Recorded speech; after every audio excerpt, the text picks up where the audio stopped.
Forget everything you think you know about freedom. Seriously, the popular narrative, the one plastered on t-shirts and in song lyrics, the idea of just doing whatever you want whenever you want, is a lie.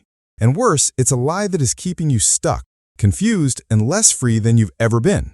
In this video, I'm going to challenge that myth head-on. We're going to tear it down and show you exactly why embracing structure, not avoiding it, is the most direct path to a life of genuine liberation and endless possibility. This isn't about becoming a robot. This is about becoming the architect of your own life. Let's get into it. Part 1. The counterintuitive truth, freedom through structure.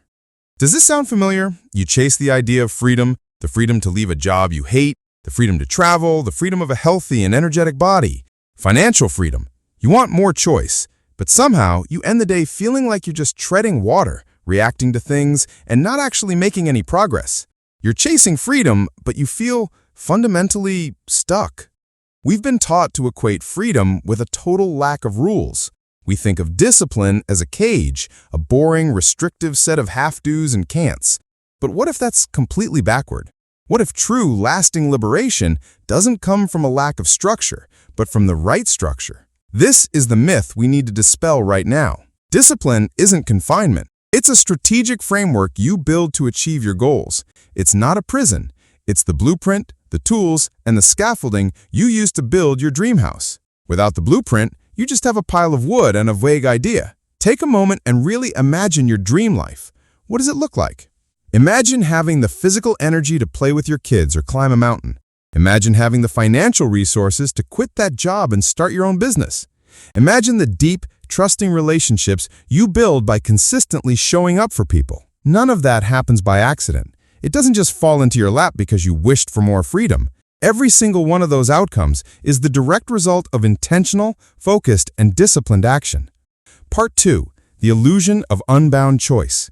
The modern world presents us with this illusion of unbound choice. Thousands of shows to watch on Netflix, endless restaurant options on delivery apps, a constant stream of information and opportunities on our phones. It sounds like freedom, right? But psychologists have a name for this, the paradox of choice. Too many options don't liberate us, they paralyze us. We get so overwhelmed by the sheer volume of what we could do that we end up doing nothing at all. Or we make a weak, non-committal choice that leaves us feeling unfulfilled. And this is where the real trap lies. Without a self-imposed discipline, we become slaves to the easiest, most convenient, most stimulating option. We're slaves to impulse, to instant gratification, and to the whims of external forces. Your phone buzzes, you answer. You see an ad for a sugary drink, you buy it. You feel a tiny bit bored, you open social media. This isn't freedom, it's reactivity. You're not the one in the driver's seat. Your impulses and the algorithms are. Think about the most valuable resources you have, your time, your money, your health. Without a structure, a budget, a schedule, a workout plan, where do they go? Your time gets eaten by the doom scroll, your money gets nickel and dimed by impulse purchases, and your health slowly degrades from one too many "I'll start tomorrow" promises. The lack of discipline doesn't give you more choices. It actively steals your future choices. It's the discipline of a budget that gives you the freedom to travel. It's the discipline of a workout routine that gives you the freedom of a long and healthy life. Part 3. Building your freedom framework. Okay, so how do we actually do this? The idea of becoming disciplined can feel like trying to boil the ocean. So let's forget that. Instead, we're going to build a freedom framework piece by piece. First, start impossibly small. The goal is not to become a stoic monk overnight. The goal is to build momentum. So identify just one area of your life you want to liberate. Maybe you want freedom from the morning rush and chaos. Your one small act of discipline is you lay out your clothes the night before. That's it. Or maybe you want freedom from that sluggish afternoon feeling. Your one act is you drink a full glass of water before you have your second coffee. We're talking 2-minute actions here. Second, understand the power of routine and compounding. These tiny, disciplined actions are like a small rudder on a giant ship. A single 1-degree turn doesn't look like much in the moment, but over a journey of 1,000 miles, it lands you in a completely different continent. When you consistently perform these small intentional actions, they compound. The 5 minutes of stretching you do every morning becomes 30 hours of self-care over a year. That $10 you saved instead of buying a latte becomes thousands in your investment account. Consistency, not intensity, is what creates massive shifts. And third, create non-negotiables. These are the sacred appointments you set with your future self. They are boundaries you draw in the sand that protect your most important goals and values from the chaos of life. A non-negotiable isn't something you do if you feel like it. It's something you do, period. Examples could be, I work out Monday, Wednesday, Friday, non-negotiable. Or, I turn off all screens by 10 p.m., non-negotiable. Or, I spend the first hour of my workday on my most important task before checking email, non-negotiable. Start with just one. Protect it fiercely.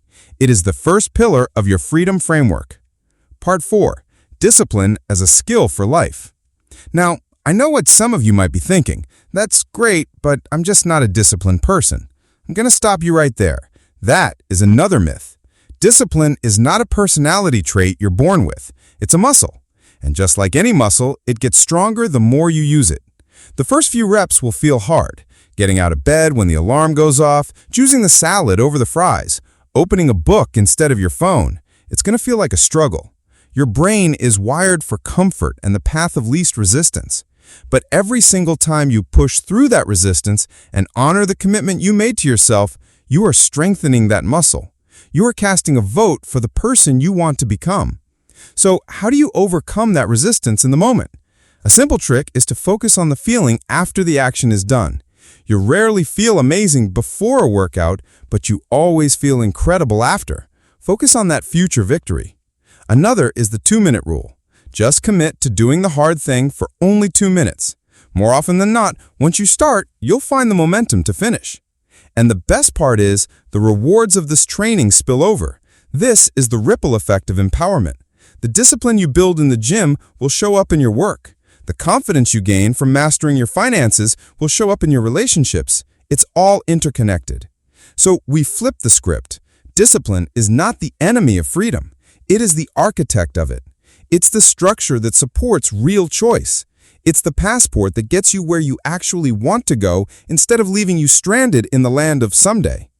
I want you to imagine a future, 1 year from now, a future where you consistently show up for yourself, where you're not a slave to your moods, your cravings, or the buzzing of your phone, where you are actively, intentionally, and consistently building the health, the career, and the life you've always envisioned.